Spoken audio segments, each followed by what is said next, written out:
Okay, so may nagtanong sa chat, pwede bang i-jailbreak ang Nintendo Switch 1? Pwedeng-pwede talaga kapatid, okay? Eto na naman ako, sasabihin ko, hindi ako ang tatay nyo, pwede naman talagang i-jailbreak yon. Kaya lang, syempre, hindi rin ako magkukulang sa paalala na may risk talaga siya, okay? Hindi siya recommended kung gusto mong, alam mo yun, malinis, kumbaga yung Nintendo Switch 1 mo.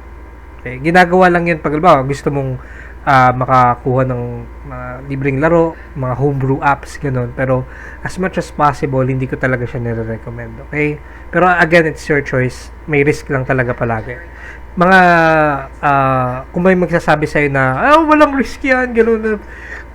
Pwede naman talaga yan kahit ano, magdalawang isip ka kasi meron po talaga. I-search po sa internet. Ako kasi, alam mo yun, ito pala habol ko. Pero kung pinaghirapan ko yung device, alam mo yun, parang susugal ba ako na masira yun? No, thank you.